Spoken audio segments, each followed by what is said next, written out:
এবছর ইনশাল্লাহ আমরা সকলে সম্মিলিতভাবে কোকা কোলা নামক যেই পণ্য আছে এই পণ্য আমরা সকলে বয়কট করব ইনশাল্লাহ। ইসরায়েলের মেরুদণ্ড ভেঙে দেওয়ার জন্য তাদের যাবতীয় পণ্য বয়কট করতে হবে। পণ্যের ভিতর অন্যতম পানীয় কোকা কোলা, পেপসি, 7 আপ। এই ঈদ হোক আমাদের বয়কটের মাধ্যমে কুফফার শক্তিদের, বিশেষ করে ইহুদিবাদীদের মেরুদণ্ড ভেঙে দেওয়ার ঈদ। আসসালামু আলাইকুম রহমতুল্লাহি ওয়া বারাকাতুহু। প্রিয় দেশবাসী, আপনারা সবাই অবগত আছেন লম্বা সময় ধরে গাজা ফিলিস্তিনের উপর যে আগ্রাসন চালাচ্ছে এই ব্যাপারে আমরা সবাই অবগত আছি। সামনে মুসলমানদের একটা পবিত্র উৎসব ঈদুল আজহাকে কেন্দ্র করে সাধারণত আমরা গোস্ত ইত্যাদি খাবার গ্রহণ করে থাকি। এই খাবার গ্রহণ করার পর পানীয় ইত্যাদি গ্রহণ করলে শরীরের মধ্যে একটা এনার্জি আসে, একটা ভালো লাগা কাজ করে। এবছর ইনশাল্লাহ আমরা সকলে সম্মিলিতভাবে কোকা কোলা নামক যেই পণ্য আছে এই পণ্য আমরা সকলে বয়কট করব ইনশাল্লাহ।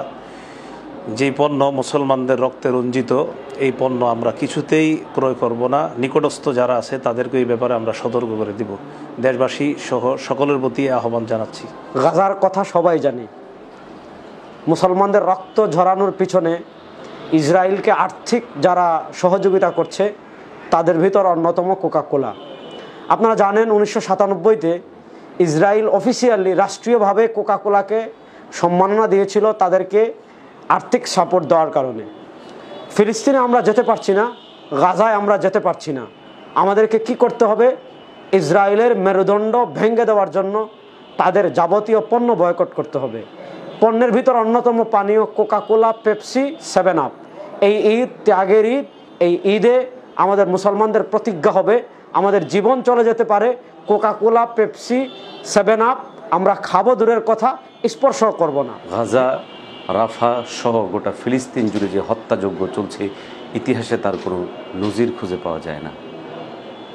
আজ আমরা যখন ঈদের আনন্দে আনন্দিত হচ্ছি, ঠিক ওই সময়ে আমাদের ভাইদের রক্ত নিয়ে খেলছে ইহুদিবাদীরা। এই সময় আমাদের জেগে ওঠার সময়, তাদের বিরুদ্ধে, তাদের আগ্রাসনের বিরুদ্ধে সর্বাত্মকভাবে নিজেদের ঝাঁপিয়ে পড়ার সময়। কিন্তু আফসোস যে আমাদের অপারগতা, আমাদের অক্ষমতা। তাই আসুন, যতটুকু সাধ্য সক্ষমতা আছে আমরা ইহুদিবাদী, জায়নবাদী এই কুফরি শক্তির কোমর ভেঙে দেওয়ার জন্য, অর্থনৈতিক মেরুদণ্ড ভেঙে দেওয়ার জন্য আমরা চেষ্টা করি। তাদের যে সমস্ত ব্যবসায়িক পণ্যগুলো আছে সেই ব্যবসায়িক পণ্যগুলোকে বয়কট করার আওয়াজ উঠাই, নিজেরা বয়কট করি, অপরাপর মানুষদেরকে উৎসাহ জাগাই।